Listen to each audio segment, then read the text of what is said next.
O vídeo que você clicou já vai começar, mas antes, deixe seu like, compartilhe e se inscreva no canal. TV Flórida, a sua TV brasileira nos Estados Unidos. E eu fico chocado quando vejo algumas pessoas falarem alguns nomes como alternativa de direita. Não caiam nessa. Eu não vou falar aqui nem do Zema, eu entrevistei o Zema no Braddock, acho que a entrevista foi muito boa.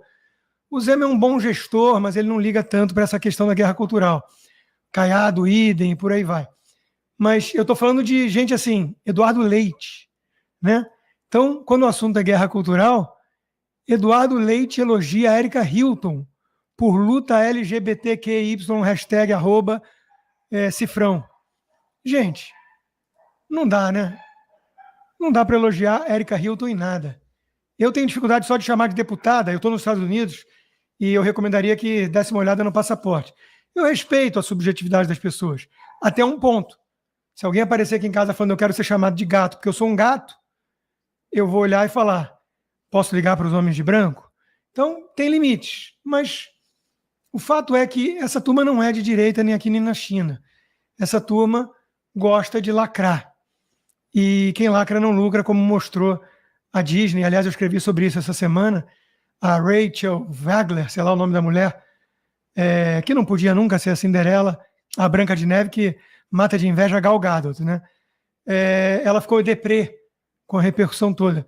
Bom, a repercussão foi merecida, um lixo, né? Porque tentaram fazer um filme com revisionismo histórico, destruindo uma personagem, não só uma, vários, os anões, tudo, e merecia esse fiasco de bilheteria, para ver se aprende algumas lições.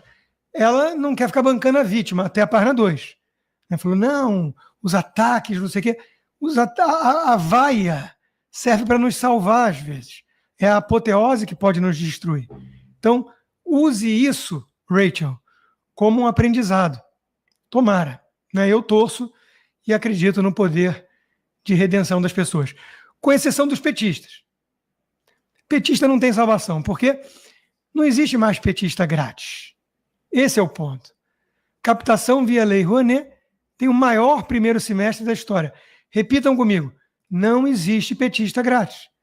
As queimadas batem recorde, a Amazônia está cheia de problemas, a Marina Silva banca a vítima, que é o que eles sabem fazer, né? De discurso de ódio, como disse a nossa ministra Carmen Lúcia, e os artistas todos que gravavam um videozinho sumiram. Por quê? Porque eles nunca se importaram com a causa do meio ambiente, da Amazônia, com nada disso. Quem não se deu conta disso ainda, numa boa, não entendeu nada. Quem ainda acha que essa turma genuinamente tem causas e não slogans de prateleira para sinalização de falsa virtude, que no final das contas serve para enaltecer os colegas de esquerda e clamar por mais intervenção globalista, estatizante e demonizar a direita, quem não entendeu isso não entendeu nada. Nada. Então, eu estou aqui para lembrá-los. Tem um texto muito bom que eu vou usar como gancho para entrar nos Estados Unidos, no tema do legado da independência americana, do meu amigo Fernando Schiller, na Veja, O Grande Erro. E nesse texto, ele volta a falar desses 213 milhões de pequenos tiranos a que a Carmen Lúcia se referiu. Né? Alguma regulação toda a liberdade de expressão tem. Nos Estados Unidos é muito menos. Temos a primeira emenda e a segunda para garantir a primeira. Né? E você tem justamente o que eu vou mostrar para vocês agora, um teaser. Eu gravei uma aula de 15 minutos sobre o legado da independência americana, está disponível já no canal do 4x4. Você tem o foco no indivíduo e na premissa de que ele, como indivíduo, sabe o que é melhor para si e, salvo raríssimas exceções, tipo alguma coisa que coloque a sociedade em perigo real e imediato, ele tem a liberdade para falar. E o caso do Larry Flynt foi muito importante, porque ele era um canalha, um escroque. E ele usou esse argumento, um argumento muito poderoso, para dizer, se a Constituição americana protege o direito de liberdade de expressão de alguém como eu, então protege você. E essa é a essência, porque muita gente fala assim, Não, eu defendo a liberdade de expressão, mas isso é muito ofensivo. Não, mas isso é um absurdo. Então você não defende a liberdade de expressão.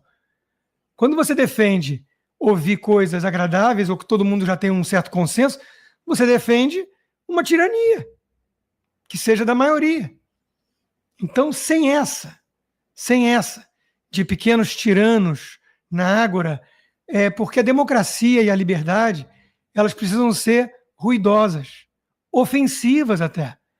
Elas precisam ser barulhentas. Elas incomodam muitas vezes o status quo.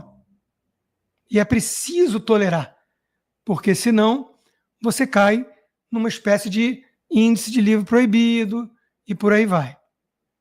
Ainda em guerra cultural, antes de entrar nos Estados Unidos, já que eu citei índice de livro proibido, não é um ataque à Igreja Católica, não. Eu estou lendo e amando a ortodoxia do Chesterton, já li vários livros dele, né? E realmente é uma defesa incrível da postura única, digamos assim, da Igreja Católica, que manteve um novo equilíbrio ao permitir os extremos, os santos e os mártires, os cruzados e os pacifistas.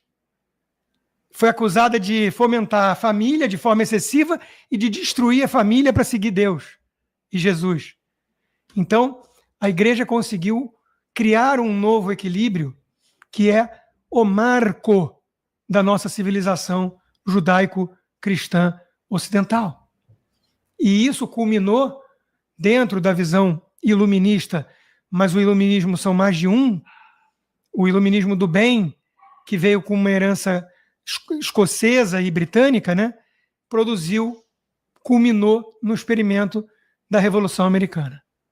Ao contrário da Revolução Francesa, adorada pelos professores de história, pelos marxistas, uma coisa jacobina, violenta, que queria enforcar o último rei com as tripas do último padre, que levou ao grande terror, à guilhotina, ao incorruptível Robespierre. Aqueles que acham que são os novos deuses. Tem um livro do Christopher Dawson muito bom, Os Deuses da Revolução. A Revolução Francesa não prestou. Levou depois à ditadura napoleônica. Já a americana, 249 anos, eu nasci no bicentenário, de liberdade. Comemoramos esse ano 250 anos do Exército de Washington e ano que vem teremos uma grande festa, se Deus quiser, dos meus 50 e dos 250 anos da independência americana. Como eu disse, eu fiz um vídeo de 15 minutos, uma aula, vai estar disponível, mas toma para vocês aqui um teaser de 3 minutinhos. Hoje é aniversário daquilo que foi um dos marcos mais importantes do mundo, a Declaração da Independência Americana. Ali estaria selada em poucas palavras a função básica do governo, afirmando categoricamente a soberania do povo sobre o Estado. Cada indivíduo seria livre na busca pela sua própria felicidade. As regras seriam iguais, isonômicas, nunca os resultados. Infelizmente, o homem tem memória curta e se esquece das aulas básicas dos seus grandes pensadores. A visão de curto prazo, aliada à mentalidade de se dar bem explorando os outros, faz com que uma multidão troque a liberdade por algum favor de governo, alguma migalha estatal. A ignorância, somada ao desejo de ganho fácil, faz com que uma massa toda deposite sua esperança numa espécie de Messias Salvador, delegando função paternalista ao Estado. A perfídia, com pitadas de romantismo utópico, faz com que uma elite formadora de opinião condene a meritocracia e pregue soluções coletivistas para os problemas do mundo, levando ao socialismo ineficiente, injusto e que escraviza. O governo não está acima do povo, mas sim depende do seu consentimento para ser validado. E isso não quer dizer de forma alguma que uma maioria está livre para fazer o que bem entender. A democracia não pode se tornar uma ditadura simples da maioria. Os direitos individuais deverão ser sempre respeitados, e era esse o foco da declaração que fundou a República Americana. Cada indivíduo livre para perseguir sua felicidade sem invadir a liberdade do outro. Reparem que não há como o governo garantir a felicidade em si, mas apenas o direito de cada um buscar a sua própria, livre da coerção alheia, principalmente do próprio Estado. E notem também que nesse percurso, o direito de um não pode destruir o direito do outro. Essa valiosa lição é hoje amplamente ignorada, com governos prometendo cada vez mais, sem se importar que dar algo a alguém, precisa antes tirar do outro. Se José vai ganhar algo do Estado, Pedro vai ter que trabalhar para pagar. Na sabedoria de homens como Benjamin Franklin, John Adams, Thomas Jefferson, construíram-se os pilares que criaram a nação mais próspera do mundo. Não há aqui superioridade racial, não há fatores genéticos, climáticos, recursos naturais, ainda que existentes, não há o fator único da sorte. Foram os princípios adotados por esses homens que possibilitaram um meio amigável ao progresso humano. Isso aí é um teaser, são 5 vezes mais conteúdo que isso. Falo depois do milagre na Filadélfia. Recomendo a todos que deem um pulo aí no canal do 4x4 quando acabar a live e assistam na íntegra. Já adiantando a música que eu vou tocar hoje, eu não conhecia, ouvi pela primeira vez agora e toquei Happy Birthday America, do Toby Keith, um countryzinho muito gostoso, no final do programa eu boto, e ele também está muito preocupado com o que está acontecendo com a América, por que tanta gente está cuspindo, está mijando, desculpa, no azul, vermelho e branco, né? Então, essa turma toda da esquerda progressista que odeia esse legado americano, que como o Obama quer mudar fundamentalmente a essência da América, esse pessoal é inimigo de um grande legado. É uma grande nação, terra dos corajosos e dos livres. Então, vamos lembrar sempre disso. E por falar em América, grandes notícias vindo do fronte americano também. O governo Trump anunciou o fechamento definitivo da USAID.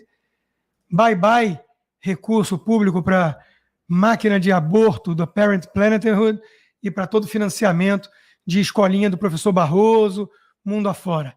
Essa USAID era um engodo, era uma coisa de fachada já para financiar o radicalismo democrata. Que bom que o Trump está agindo. De novo, gente, política é a arte do possível. Quando eu vejo o Tucker Carlson, até o Steve Bannon, esse pessoal demonizando já algumas coisas do Trump e querendo um purismo isolacionista, eu acho uma coisa muito imatura. Muito imatura. A política não é para crianças, é para adultos. E o Trump está se mostrando alguém à altura, principalmente no segundo mandato dele, aprendeu muitas lições, está com uma equipe muito mais coesa e alinhada, leal, para seguir uma agenda. E essa agenda não é uma agenda isolacionista e pacifista. É uma agenda realista, pró-América. A própria Big and Beautiful Bill, de novo, tem defeitos? Tem, mas você vai bancar o Rand Paul, que é o senhor No, diz não para tudo, ou você vai entender que, de novo, é a arte do possível e você precisa preservar cortes de impostos e fazer o que for possível em alguns entitlements. Não dá para mexer em Medicare, Medicaid e tudo de uma vez, não dá. Então, de novo, política funciona mais ou menos assim. O Reagan também foi muito criticado na época. Com benefício do retrospecto, muita gente se dá a mão à palmatória e reconhece que ele foi um grande presidente. Mas na época tinha gente de fogo amigo dizendo que ele estava gastando muito dinheiro e por aí vai, né? O aumento do orçamento é militar, que é onde dá para aumentar e tem que aumentar, porque os Estados Unidos são os responsáveis pela Pax Americana, é o xerife do mundo. Não existe vácuo de poder. Se você chegou até aqui, é um bom sinal. Para assistir os vídeos completos, acesse nosso site ou baixe nosso aplicativo totalmente grátis.